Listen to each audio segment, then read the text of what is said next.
Eh bien, me voici revenir ici après au moins 2 semaines à me demander par quelle vidéo j'allais commencer, quelle heure je devais mettre, et puis en ayant conscience que c'est pas ma façon de fonctionner et que j'arriverai pas à mettre un ordre, et qu'en même temps j'ai tellement envie de parler de tous les sujets que moi j'ai découverts seulement depuis 4 ans et qui ont changé ma vie, que j'ai de quoi faire, et j'ai de quoi faire plein de vidéos.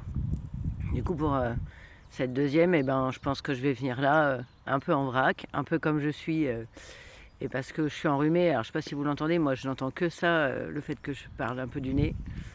Et puis je suis de nouveau dehors dans ce champ, cet endroit que j'aime beaucoup, et mon chien aussi, parce qu'il fait plein de trous pendant ce temps-là dans la rivière. Euh, j'ai hésité à aller faire les vidéos ici parce que y a du vent et j'avais peur qu'on n'entende pas bien, et je me suis dit c'est pas grave, je fais. Et puis en l'écoutant, je verrai bien si elle est viable ou pas. Euh, et pour autant, c'est comme ça que j'ai l'intention de venir, en fait, avec tous les défauts, les miens, les aléas de la vie, et de tout, voilà, des vidéos le plus vivantes et réelles au possible. Et dans tous les sujets qui me tiennent à cœur, comme je disais, qui m'ont permis de me découvrir.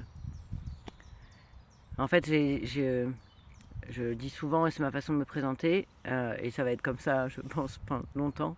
Je suis née à 44 ans, donc j'ai eu 49 ans il n'y a pas longtemps, donc ça fait 5 ans.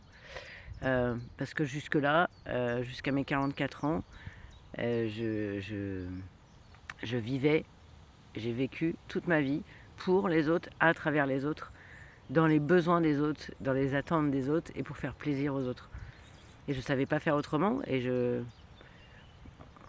bien sûr que déjà plusieurs personnes ont essayé de me dire que la vie c'était pas ça, mais moi je voyais pas, voilà, c'est quelqu'un de gentil, et tout ce que je voulais c'est faire plaisir aux autres, et pour autant je me suis jamais sentie comprise, je me suis sentie seule toute ma vie, alors que là il y a du vent. Alors que j'ai passé toute ma vie entourée de plein de gens. J'ai été élevée en colonie de vacances, mon père était directeur de colonie de vacances quand j'étais enfant. Pardon. Donc de mes 6 ans à mes 16 ans, toutes les vacances, février, Pâques, juillet, août, j'étais en colo. C'est ce qui m'a sauvée sur plein de choses, parce que j'ai appris énormément. Et en même temps, au regard de ma vie d'aujourd'hui, de la personne que j'ai découvert que j'étais, je me rends compte à quel point tout ça, ça a pesé sur mon corps, en fait, et sur ma fatigue. Et tout ça pour en venir au sujet qui est le sujet du jour en plus. C'était pas volontaire, mais ça tombe bien comme ça. Aujourd'hui on est le 2 avril et que c'est la journée mondiale de la sensibilisation à l'autisme. Et je suis autiste. Alors je risque de pleurer en le disant, parce que ça fait pas longtemps que je le sais et que je l'admets surtout.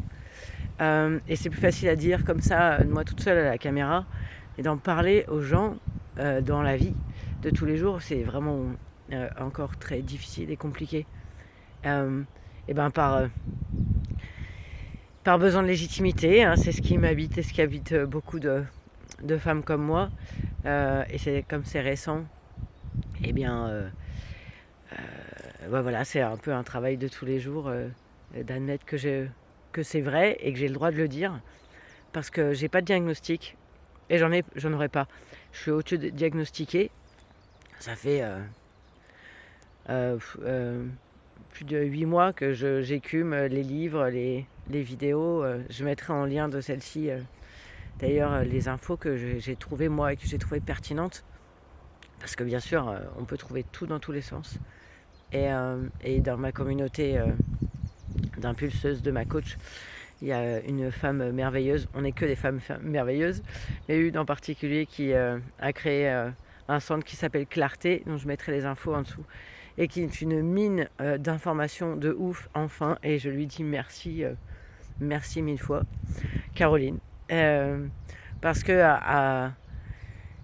c'est en construction, mais au même endroit, on retrouve toutes les infos qu'on a besoin particulièrement nous, femmes atypiques, adultes, qui sommes TSA ou qui nous reconnaissons dans les traits du spectre de l'autisme. Et ben, moi, cette info-là, elle a fini de quelque part. Ça a terminé mon chemin de connaissance de moi-même. J'en parlerai dans d'autres vidéos plus en détail. Ce que j'ai fait un premier, c'est que j'ai découvert la douance et l'HPI. Ce que je nommais principalement zèbre au départ parce que ça me parlait plus. Parce qu'en France, voilà, on a vraiment 15 ans de retard par rapport aux pays anglo-saxons, entre autres, sur la douance, sur l'autisme, sur la santé mentale, sur les troubles neurodéveloppementaux, les TDN. Voilà, et du coup, heureusement, il y a de plus en plus de personnes, et beaucoup des femmes, qui parlent de ce sujet et qui témoignent simplement les unes les autres de leur vécu, aussi bien sur des parcours de diagnostic ou juste de tests ou de leur propre parcours de recherche. Et c'est d'ailleurs ce qui m'a permis aussi de me trouver moi. Et aujourd'hui de me rendre compte que de faire le lien de l'autisme avec tout le parcours de ma vie, tous les jours, ça met en lumière en fait plein de choses. Des choses que je comprenais pas, que j'ai pas compris, des événements qui se sont passés dans ma vie. Je reviendrai plus en détail sur certains aspects au comportement, parce que l'idée d'ici de venir faire des vidéos, c'est de donner du concret. Alors là, je vais être en vrac parce que c'est la deuxième et que j'ai vraiment envie de parler de plein de trucs et qu'en ce moment, ce qui me touche et qui me bouleverse le plus, c'est l'autisme. Parce que d'avoir découvert que je l'étais, et ça m'aide à m'assumer moi, encore plus, dans toute ma différence. Et en fait, c'est le but ultime, je trouve, de l'idée de développement personnel et de se connaître et de se comprendre, c'est de se sentir bien avec soi-même, d'être heureux avec soi-même dans sa vie et avec toutes nos différences. Et moi, l'extrême sensibilité, ce côté que j'ai toujours eu, de pleurer beaucoup, que j'ai eu le droit aux réflexions de t'es une gonzesse, c'est normal que tu chiales, mais arrête de chialer. Pleure, tu pisseras moins. Alors là, celle-là, on est je ne sais pas combien, en tout cas de ma génération, à avoir entendu. Ça marche pas, bien évidemment. Il n'y a rien, en fait, qui empêche de pleurer, si ce n'est des gros traumas. Moi, c'est ce qui s'est passé. Et j'ai failli mourir des mains d'un homme. Ça, c'est pareil, c'est des choses à ne plus cacher, donc à essayer de dire sans honte ni culpabilité, et juste à dire, pas pour ni pour dénoncer ni faire un débat, mais juste pour être dit, parce que c'est pas à moi de cacher ce qui m'est arrivé. Et en fait, j'ai arrêté de pleurer à ce moment-là, et pendant plus de 10 ans. Alors bien sûr, j'avais des larmes, mais rien à voir avec ma part émotionnelle que j'ai, et qui ressort là depuis 1 an maintenant, et qui fait que je me sens souvent débordée par ces larmes qui reviennent comme avant, pour quelle que soit la raison, que ce soit pour des choses chouettes, des choses plus dures, enfin pour tout. Et je sens que je me suis un peu perdue dans mon envie de parler du jour. Mon lien à l'autisme là en ce moment, c'est que je ressens une fatigue de dingue. Je savais, j'ai conscience que j'ai vu à quel point les interactions sociales, même avec des gens que j'aime de tout mon cœur et qui ça se passe super bien, qu'on a des conversations d'enfer et qui on se fait des câlins, parce que moi je suis une autiste très tactile, parce que c'est ça aussi l'idée de témoigner en tant qu'autiste HPI, c'est que comme c'est un handicap invisible, c'est à chacune de pouvoir témoigner sur notre vécu et avec nos particularités spécifiques, propres à soi-même en fait. Et en ce moment, moi là, c'est vraiment la fatigue qui m'attrape de plein fouet. Et chaque jour, de me faire la réflexion que c'est normal de se sentir fatigué, c'est normal de me sentir fatiguée en fait. Je me demande souvent si c'est un état dépressif et ça ne l'est pas. J'ai pensé ça longtemps, même encore le mois dernier. J'ai passé 1 mois et demi à être bof, à me dire que ok, je devais être mal et que je faisais une dépression et que j'ai le droit de faire et c'est ok.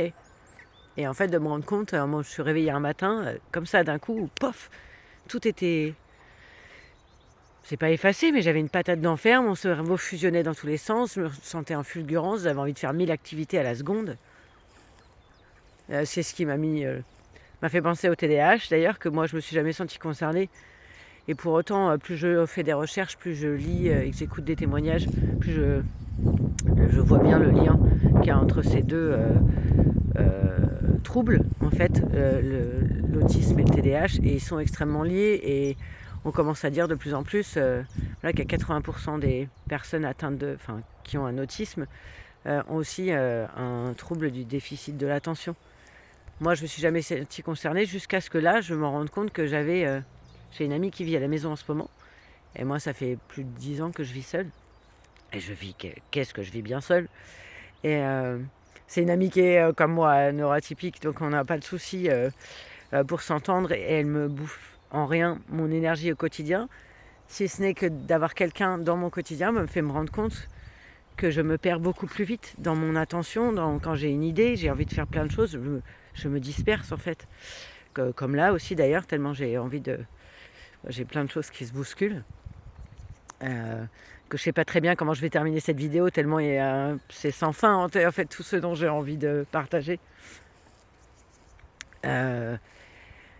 Voilà, pardon. Tout ça pour revenir, voilà, TSA, TDAH, en fait, si tu te sens concerné, si tu comprends ce que je dis, si tu te retrouves dans ce que je dis, dans mon boudi-boulga d'informations et d'émotions, et surtout, voilà, sache que tu n'es pas seul, tu n'es plus seul, et que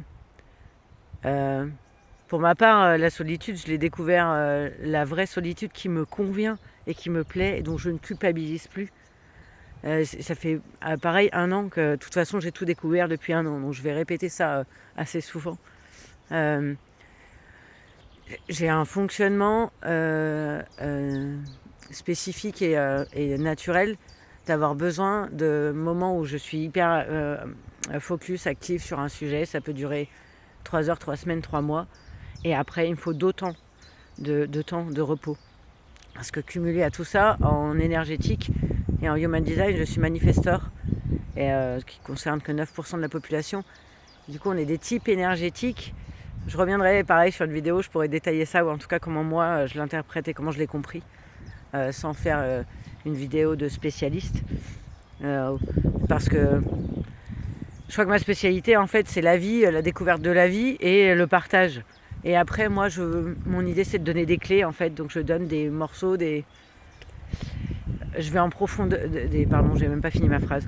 Je donne des clés Mon idée, c'est de donner des clés de compréhension des sujets et de laisser libre chacune d'aller fouiller, de poser des questions à qui elles veulent et à moi aussi, bien entendu. Et après, c'est à chacun d'aller en profondeur. Moi, je vais en profondeur pour moi-même et je partage ce que je découvre. Mais je ne suis pas spécialiste. Je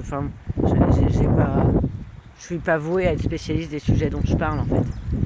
Ma spécialité, c'est l'amour et le partage. Vraiment, je me rends bien compte. Je suis bien éparpillée, je crois, pour aujourd'hui. Je me rends compte qu'une vidéo de 15 minutes, c'est déjà pas mal, sachant que je ne sais pas trop ce que ça donne au niveau du son avec le vent.